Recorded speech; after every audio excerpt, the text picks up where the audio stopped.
Ako tingin ko ang magiging resulta nito, mga kababayan, after the investigation, mapapatunayan na the-arrest and surrender ng gobyerno, yung cooperation sa Interpol is in order. Yun ang magiging result nito. So lalo na ma-validate at magbabackfire sa intention po ni Amy Marcos. Ito naman po yung bago naming product na binibenta online. iGlow Serum, whitening po siya. Tingnan ninyo yung epekto sa aking anak na architect before and now. Yung mga inquiries po ninyo, dumiretso na lang kayo sa kanyang Facebook account, Riz Maravillas. Joke time muna tayo kasi tensyonado ngayon ang Pilipinas. Nagpapaimbestiga si Super Ate, Amy Marcos, kung legal ba makatarungan yung pag-aresto kay Digong. Ongoing ngayon po. Dito muna tayo sa kwentong katatawanan po para relax tayo. Iwas stress. Padala siya ni Ans Greenfilian, Catalunya. May isang taxi driver daw. Sana iya, sumakay yung isang Japanese na medyo mayabang. Sabi ng taxi driver, "Where you go, sir?" Sabi ng Japanese, "Go to Shangri-La Hotel. Near SM Mega Mall in Mandaluyong." Sabi ng taxi driver, "Okay, sir." Ngayon, nag-umpisa ng magyabang yung Japanese. Habang dumadaan sa Makati, itinuro ng Japanese yung SM Mall Makati. Sabi ng Japanese po, "You know, in Japan, we construct that kind of building in just 8 months. Very fast." Sabi ng taxi driver, "Really?" Sa isip niya, ang yabang talaga nito. So habang tinatahak yung kalsada sa EDSA, tinuro naman yung isang building, isang high-rise building po. Sabi ng Japanese, "In Japan, we take to construct that kind of building in just 5 months. Very fast." Sa isip ng taxi driver, imposible naman niya itong sinasabi. Sobrang yabang talaga nitong Japanese. Nang dumating yung taxi sa Shangri-La Hotel sa Mandaluyong, sabi ng taxi driver, you pay niya 3,500 pesos for taxi fare. Sabi ng Japanese, "What? Very expensive? Why very expensive ba niya?" Sagot ng taxi driver po, "Oh, the taxi meter made in Japan. Very fast." Ang bilis umandar ng taxi meter. Made in Japan. Very fast. Nagkabawi po, mga kababayan, yung taxi driver. Tablado. Tablado yung yabang ng Japanese. Very fast ka dyan na very fast. O very fast yung pagandar ng metro. Made in Japan. Di ba? Parang yung yabang niya, parang yung yabang ni Digong, bumuelta sa kanya. Nagbumirang, mga kababayan, backfire sa Japanese. Matik na po, 200 pesos, pakipadala na lang ng GCash number. Kasali ka na rin sa raffle draw. Sa monthly raffle draw, 5,000 yung mabobonot natin ang price. So yung hindi mabobonot, kasali pa rin. Sa December po, grand prize natin, 10,000. Ito na siya. Bueno, dito na tayo sa mga topics natin. Kasi si Bato po, taranta na po ngayon. Panic mode. Ayaw nang magpakita ni Bato. Biglang nabago, mga kababayan, yung mga nauna niyang sinabi na willing siya, handa siya, narapin ang kaso at magpahuli. Sabi ko sa inyo, nawala yung brand nilang maisog, yung pinangangalandakan nilang maisog, yung mga maisog na DDS vloggers po, sila yung susunod na hahantingin ng Congress. Sa Friday daw, mga kababayan, pag hindi pa sila dumating, matutulad na talaga sila, wanted na sila, pagiging pugante, magpapalabas na niyang warrant of arrest, arrest order pala yung Congress, yung 11 vloggers ng mga DDS. O ngayon, balikan natin si Bato. Sabi ni Bato kahapon, "Bato, hiding from authorities an option but not surrendering." You see? Ngayon, mamaya mga kababayan, ibigay ko din sa inyo kasi si Super Ate nagpaimbestiga. Maganda itong ginagawa ng Senado mga kababayan. Kasi dito natin madidetermine kung talagang it is in order. Tama yung pag-aresto, walang nilabag na batas. O ito po, Sinungaling, mas nagagawa niyo po yan sa ibang tao. nagsasalita si Bongo yata. DFA, please. Yeah.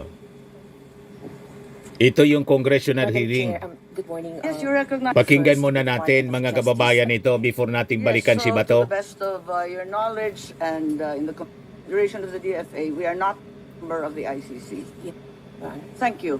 And the DOJ, having been referred to, may I call on Secretary Remulla, please, to clarify the issue. We are not members of the ICC, ma'am. So, whatever relationship we have with the ICC is on an arm's length basis. We have to talk to them, but we have never spoken to them. I'm We have sorry, never spoken Secretary, to I them. didn't hear you. Whatever relationship we have It's on an arm's length basis, meaning very transparent if ever.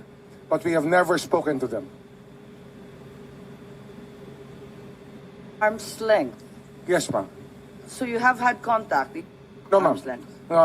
We do not have any contact. What we're saying is we are very transparent about what we do, and we have never had any contact. Gustong with the ICC. i-determine ng Senate So you Committee on uphold Foreign statement of Relations the President saying that chaired the by ICC Amy Marcos. has no jurisdiction here. Kung yung pag-aresto kay dating Ma'am, Pangulong jurisdiction Digong, of the ICC yung is pag-issue throughout the ng world. warrant of arrest belong to a ng community of ICC, nations, ay that is tama. tied together by a legal system called international humanitarian law.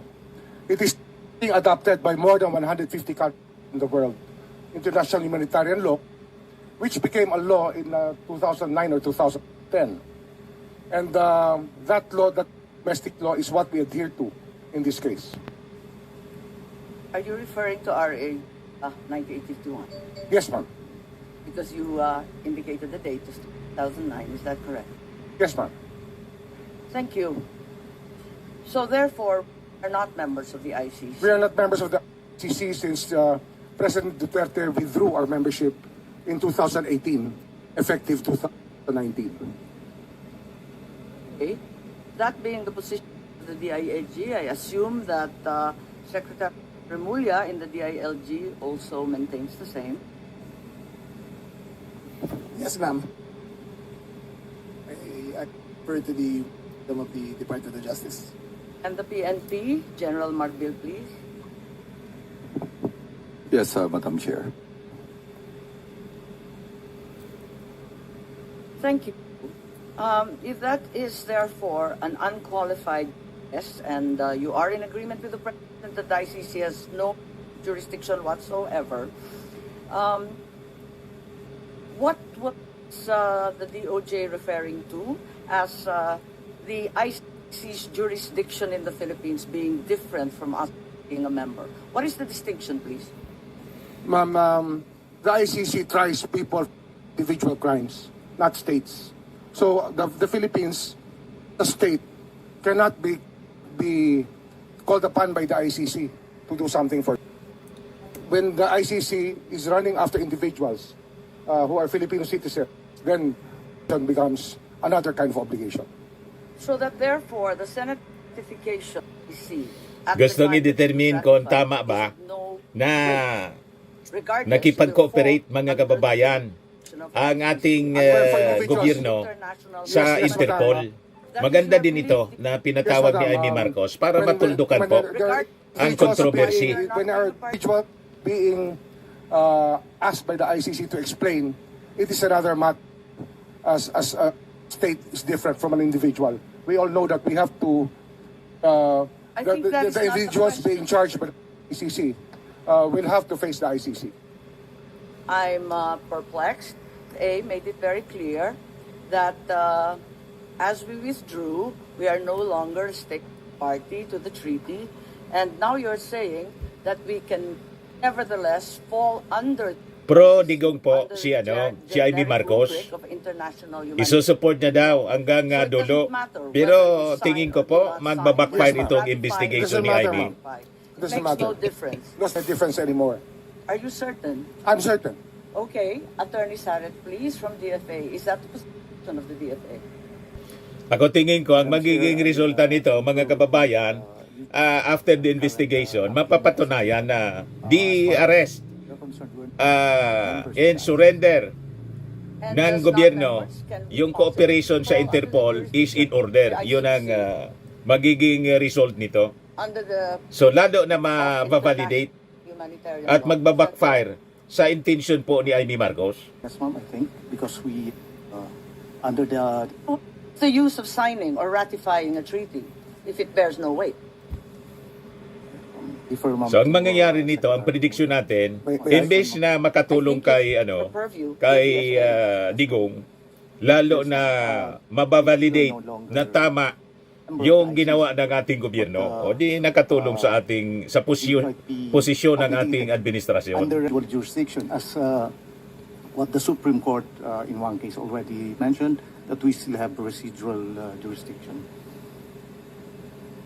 Thank you, Madam Chair.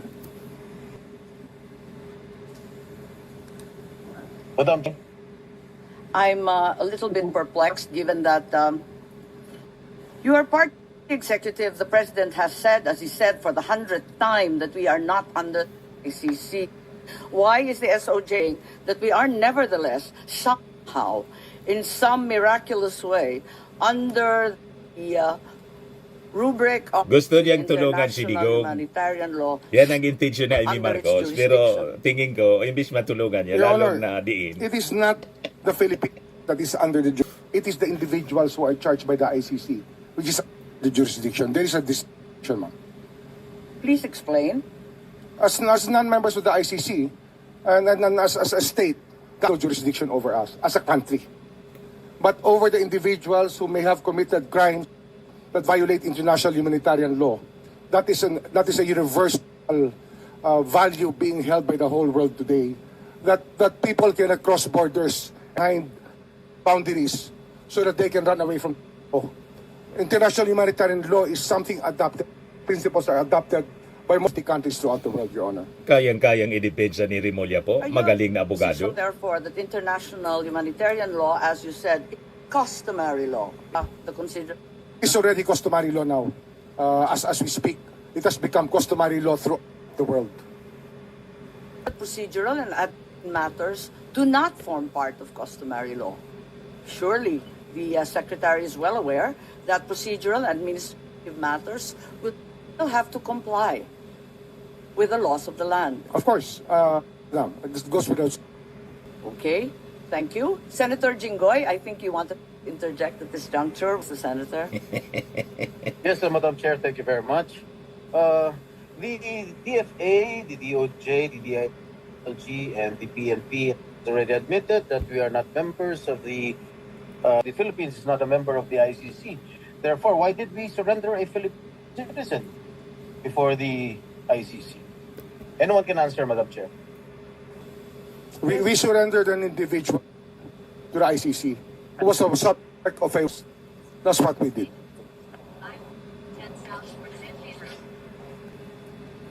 Wala si Jinggoy dito, nasa ibang bansa yata. Let's pursue the question Nasa of pagbakasyon the siguro. international humanitarian Online lang siya. customary law. Since procedural and administrative matters do not fall under customary law, ICC processes, therefore, are not part and parcel. Madam Chair, the distinction of the ICC process of issuing a warrant of arrest, something accepted through a treaty, the International Police Organization. You have just contradicted yourself, sir. You said it was customary, and now you're saying it's by treaty. We can be very technical about it, ma'am. But we can be very technical about it if you wish to be. But the fact is, it is our accession to Interpol, if all of this possible. We will go to the Interpol later. Let us discuss the ICC at this juncture. So, while we will, for the sake of argument, that the or international humanitarian law has now become accepted of international customary law, I am unable to accept that ICC processes and administrative procedures as well are now part of customary law. I don't think so. The processes are not. We have our own administrative processes. If you ask me about, Madam, say that the IHL is the domestic law that we followed in recognizing the warrant of arrest issued against Rodrigo Roa Duterte. Which domestic law and process did Republic Act 9851, Your Honor. as mentioned?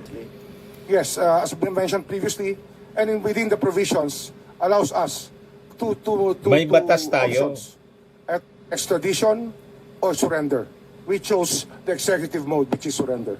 We will go to that later, but at this juncture, therefore, I get an acceptance from the Secretary that, in fact, the process that should have prevailed should have been those stipulated under RA 9851 or our own local law. We follow the process. Thank you. So that's correct. On the same day, if I may proceed, the President also said, I do not see what its jurisdiction is, referring once again to the ICC. Can we bring back the video? We have in our police and judiciary a good system. We do not need assistance from any outside entity. Again, as part of the executive department, you have this view, I assume. Yes, Madam. So to clarify, the statement means that the President was not recognizing the jurisdiction of the ICC over the crimes allegedly committed by the former President. Is that correct? We do not recognize the jurisdiction of the ICC over our country. What we recognize is the jurisdiction of the ICC over individuals who may have violated international humanitarian law by committing murder and other heinous crimes. Malinaw If I po. may, I think that was referring the jurisdiction of the ICC over crimes, specifically crimes committed by PRRD. Isn't that so? Can you rephrase your question, ma'am? Well, you said that ICC has no jurisdiction over the Philippines as a state. It maintains jurisdiction over individuals and crimes under Yes, the ma'am. international humanitarian order. Yes. Right. What the President said is that there is no jurisdiction over the crimes committed by the former President. Well, Because we have a functioning police and judiciary system. Unless you submit that we don't. bit that we don't want, ma'am. That we don't have a functioning police force. We have a functioning or police a force. Judiciary. We have judiciary. What we are dealing with here You're is crimes contradicting your committed President, 14 years Secretary. ago to 2019. We're talking about timeline, Your Honor, that we were not even here yet, and that it was very hard. Ma'am, may I Yes. continue? Yes, carry on. Well, it yes. was very difficult of us. We made our No, the commitments. President made it very clear. We made our commitments to the United Nations that we would investigate all these crimes committed during the drug war. And it was not a very easy task, ma'am. Because the people that we expect to be cooperating with us. So, although we're still doing our investigations on the EJ case, on the extrajudicial killings committed during that time. Yes, of reviewing the drug war, the President clearly means jurisdiction over individual. It's very, very clear. There's no area for quibbling. And if you say there's jurisdiction over individuals, I don't believe that you are in agreement with your President. As a matter of fact, the ICC does not try countries, after all. They do try Our individuals, views however. evolved during times, and I don't So you know do admit if he that still you- has the same view because we are talking about a clip which was done 1.5 years ago. Our minds can change, ma'am. We cannot just stay in one rut and say that this is the absolute, because our minds may change, and we are allowed that by the law of man and the law of God. Yes, of course. Of course, we all change our minds. And Mr. Secretary, saying that the President changed his mind. Well, I He cannot changed his speak mind. for him, Madam. I cannot speak for him. Your conclusions are really your own. Tanungin And I niya cannot, yung adopt your kapatid conclusions niya. here. They are not my conclusions. It's a bold Kapatid niya si statement, President Bongbong. Di itanong Well, your niya, statements bakit of hindi belief niya are may your own, tanong? ma'am. Kapatid You niya cannot yun. adapt to your statements of belief. Respect them. The statement of the president is very, very. I would like to show Invite also niya si President. a letter in December of 2023. Yun ang dapat gawin ni Amy Marcos. Can you enlarge it so that Invite it's niya. much clearer? On screen is a letter dated 15 December 2023 addressed to Vice President Sara Duterte. The President says that the jurisdiction of ICC over the Republic to the effectivity of its withdrawal is very much in question, and all the members will echo my views on the matter. Would you like to comment? Anyone would like to comment on that letter? If this was in fact a work in progress, as stated by Secretary Remulla, as of 15 December 2023, all the secretaries and undersecretaries already holding such positions at that time also viewed as stated by the President himself in the letter. We did not assist the ICC, ma'am. We continue the tenor of the letter that we did not assist the ICC. Contact with them. We'll While go the there. investigation that they conducted was through their own methods, and we did not in any way assist them. As said in your letter, we cannot. It's We not did my not. letter, sir. It's the It's a- well, it's a Ang personal tinulungan po ng We did ito not si assist Amy them. Marcos. Hindi man tayo I think tumulong that's sa not the ICC. question. My Tumulong question tayo is sa simply, Interpol kasi member tayo ng to say Interpol. that as of that Yung day, ang nakalimutan all po those in the ni cabinet were in agreement ni with the President's Digong. view. Is that correct? Umalis Secretary tayo sa Digong? ICC, hindi umalis sa Interpol. 15 Ang ginawa ng ICC, humingi ng tulong sa Interpol in which obligated tayo. Malinaw yung paliwanag ng ating Pangulo. That we did not, that no government agency, the DND never cooperated with the ICC as in accordance with the statement. Okay, and are there any other secretaries who'd like to verify that? Ang kulit niya, no, ni Amy Marcos. Pero sabi nga natin mga kababayan, ang tingin ko dito, ang ending nito mga kababayan, lalo na mabavalidate ang Senate investigation, ang objective sana ni objective ni Amy Marcos, ma-invalidate yung ginawang pag-surrender ng ating gobyerno sa Interpol kay Digong at lumakas yung posisyon ng mga Duterte, ng mga abogado ni Digong na bring Duterte home. Pero tingin ko, baliktad yung mangyayari, lalong madidiin. Kasi po, mababaliwala. Once na validate na itong Senate investigation ni Amy, na tama lang yung ginawa ng ating gobyerno. O ngayon, balikan natin si Bato de la Rosa. Kasi tingin natin, siya na yung susunod. Kaya nagtago na po. Bato versus Bato na po. Sabi niya noon, if there is a warrant, I am ready. I'll take care of the president. That is my purpose. And I'll submit myself if there is a warrant. Tapos, kahapon mga kababayan, ito na yung sinabi niya. Well, kung wala tayong makita na hustisya dito sa ating bansa, bakit ka susuko, di ba? Kasama yan, hiding from authorities sa kinoconsider natin. Kasama yan sa courses of action na pwedeng gawin. Di lalo mga kababayan isinuport ni Bato yung argumento ng mga nag-akusa kay Digong at sa kanila. Nagaya sila nag-file hindi ng kaso dito sa Pilipinas kasi sa paniwala nila hindi sila magkakaroon ng hustisya dito. Kaya sa ICC sila nag-seek ng justice. Reinforce lang po ni Bato sa kanyang statement kahapon. Yan kasi po, hindi pinag-iisipan yung mga yung mga statement. In effect, yun ang pinalalabas ni Bato, reinforcing now the position ng mga nag-akusa sa kanila na dapat talaga sa ICC kasi dito walang hustisya. Ayan Well, kung wala tayong makita na hustisya dito sa ating bansa, bakit ka susuko?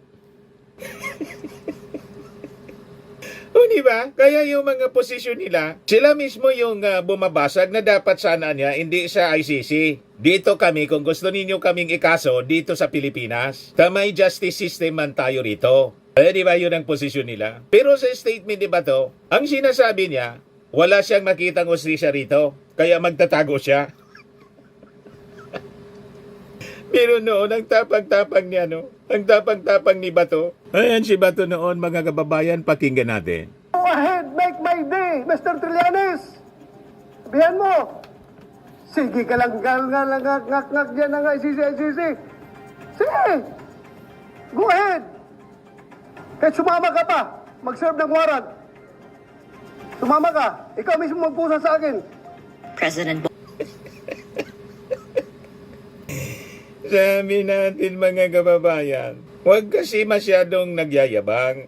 Lahat ng kayabangan nila mga kababayan, nangawala. Ang tawag dito, mga kababayan ng mga matatanda, talukso ng Diyos.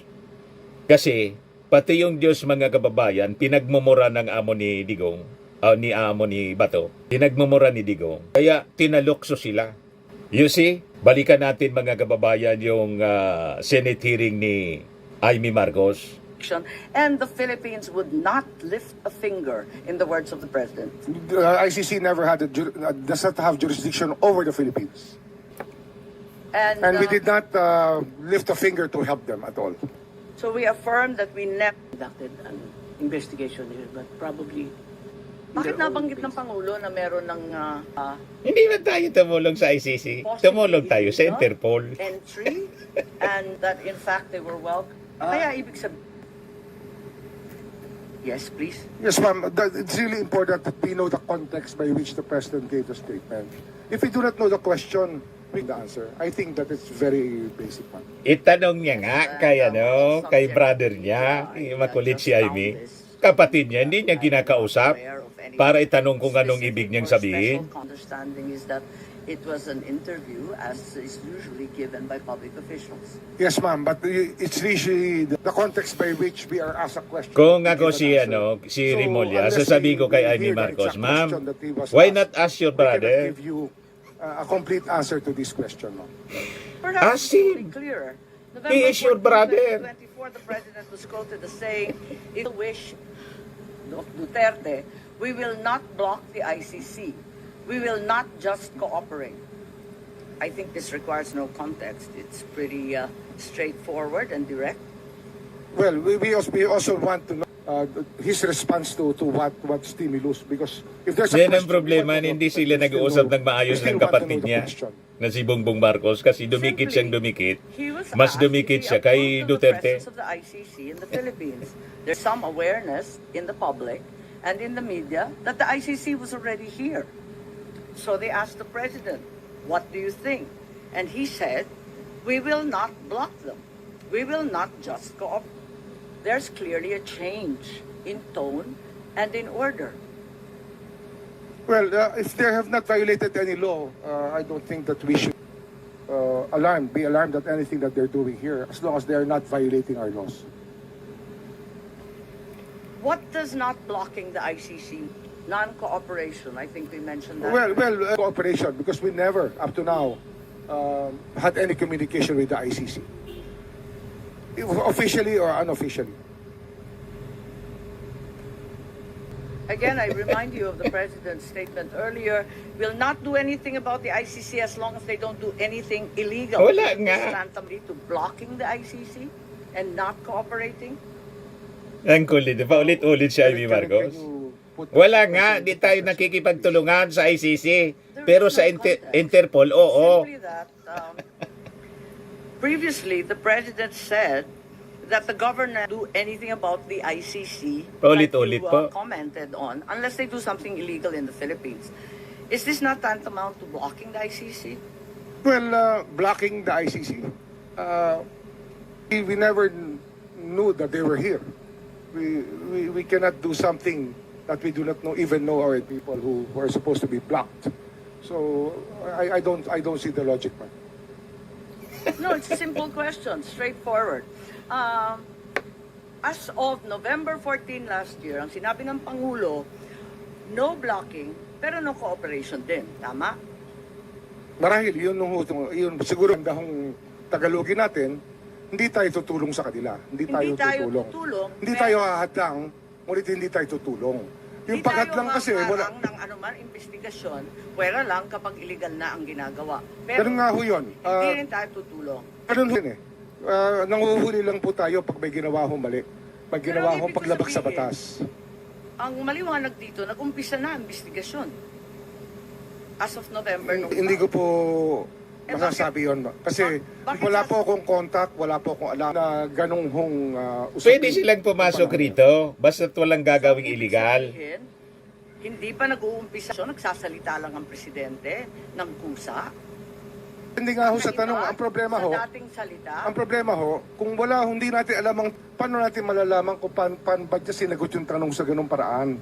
Kaya kung pwede ho, ilagay nyo natin masasabi ko lang ng ilagay tanong. po natin sa talata yung tanong na tinanong kay Pangulo para malaman natin kung ano ang kanyang sinasabi. Kasi hindi ho eh. Ang ganitong salita po ay response po sa isang tanong. Kaya dapat yung tanong po sana iharap niyo po sa atin para buo po, para buo ang pag-uusap. Tsaka sino po Tama. ang nagtanong? Anong pagkakataon yun tinanong? Hindi obra si Amy, hindi man siya siya abogado. ang nagtanong at ang simpleng tanong, aprobado mo ba ang lisensya ng ICC in the Philippines? I think the identity of the media is irrelevant. The question, does he approve of the ICC in the Philippines? Ang sabi niya, simple lang naman, ay kapag walang illegal, talaga naman sasalubungin natin sa ating bansa pagkat tayo ay bukas at malaya. Yun nga ho, tama, Tama. ho yun. Yun talaga hong hanggang wala hong ginagawang illegal ang tao, ay Correct. pababayaan natin silang manatili sa tahimik. Tama. Ngayon, ang ibig sabihin nito, nag-umpisa na ang ICC investigation. Maybe we ask Secretary Anyo, please. Kausap po, bilang hindi man NSC, gobyerno, baka kausap mas, mga pribadong alam ninyo complainants kung kailan nag-umpisa yung parating nila, yung pabalik-balik ng nila. ICC. Madam Chair, wala po kaming, hindi po kami aware na nagkaroon ng investigation dito. Oh, ang you see? ICC ng mga panahon na yun. As of November noong nakaraang taon, wala pang ICC investigation na nalalaman po ninyo. Wala po kaming nalalamang investigation. At wala po kaming namomonitor na pumuntang ICC investigator. Saka yung tumulong po, yung mga private complainants, So, ganun din, ang mga ang abogado, ating Deputy, sila yung si tumulong. Erico, Walang si saklaw doon yung Buloy, ating baka gobyerno. maidagdag kayo. Dahil ang tindi namin, pag narinig mo, nabasa mo, simpleng sinabi na ni Presidente, hindi namin pagbabawalan. Ano kaya yun na pagbabawalan? Kung hindi pa nag-umpisa, bakit sinasabi niya, hindi ko pagbabawalan hanggang hindi illegal? Nakakapagtaka. Po, Madam Chair, wala rin po kaming informasyon at saka na-monitor na meron po ICC during that period, Madam Chair. So ang Pangulong mag-isa ang nagsabi na hahayaan niya ang illegal na ang gawain. Itanong mo nga ng Siya lang direkta mag-isa sa ang, kapatid nagsabi mo nun. para hindi ka Ngunit tanong kayo, ng tanong sa wala ibang naman kayong tao. impormasyon na naibigay sa kanya tungkol doon. Ay, nago ito si Amy Opo, Marcos. Madam Chair, wala po kaming information. Pinoproblema na ibigay yung kay, hindi man dapat problema. Presidente po, Madam Chair. Thank you. As we speak today, what is the stance of the executive? Does the ICC have jurisdiction over the crimes committed between November 2011 and March 19, 2019? We just follow the Supreme Court's dictum in the case of Pangilinan Cayetano. And that is? That is residual jurisdiction up to 1 year from the date of withdrawal. Up to 1 year, right? Yes, Should madam. bring us to March 2019. 2019. 2020. 2019. 2019. Yes, ma'am. So, pati yung residual jurisdiction na sinasabi po ninyo, hanggang 2019 na lang. Yes, ma'am. So, Yun wala- po sabi ng Korte Suprema. Tama. So, ngayon wala na. Maski residual jurisdiction, wala na rin. Wala na po, wala na po. Kasi 1 year lang eh. Pero tandaan po natin, ma'am, na ang ICC sa buong mundo ay tinitingnan ang ginagawa ng mga individual na marahil ay nakakapanakit sa kapwa nila at gumagawa po ng pag-violate ng mga karapatan ng mga tao. Yun po yung tinitingnan po ng ICC rito eh. Kaya ho, hindi po yan ang ating tinitingnan eh. Ang tinitingnan po natin talaga, ano ba talaga ang ICC? Ang ICC ay tinatag upang habulin yung mga taong, mga individual na lumabag sa batas ng tao at sa batas ng Diyos. Yun ang pagkakaunawa ko. Walang patutungang mabuti itong Senate investigation ni Amy Marcos na kung ang objective niya makatulong kay Digong, tingin ko po ang mangyayari, baliktad. Lalo mga kababayan na ma-reinforce yung naging posisyon ng ating gobyerno na makipag-cooperate, sinurrender si Digong sa Interpol. After na yung ICC magpalabas ng warrant of arrest through Interpol, kung saan tayo may obligasyon. At itong ating programa mga kababayan, atid sa inyo nitong ating mga sponsors. Fairmax, Firming and Lifting Cream. Pinapay po sa mga pulses in affected area. Mainam po ito sa mga pains at paninigas ng mga kaso-kasuan. Ito sa mukha naman yung application, anti-aging, Automax po siya. Ito ay Glow 60 mga kababayan. Whitening po siya. Made in South Korea. Ito naman po, Nengxia Red Mix Fruit Drink. Gawa po siya sa goji berry. May anti-cancer properties po siya. At sa mga nagana po ng malinis and spacious fitness gym, pumunta lang po kayo sa aming Colossal Fitness Gym. May Grab ka rental din po kami. At bills payment po sa aming office. At saka sa mga mahilig po sa mga imported bags, manood po kayo sa live selling ni Madam Aileen Rosales sa kanyang Aileen Closet po. Pati mga shoes, ito yung kanya po. Ito yung kanyang page. Kita ninyo, napakagandang mga online selling po siya. Si Madam Aileen Rosales. At cellphone number niya po, 773-798-7816.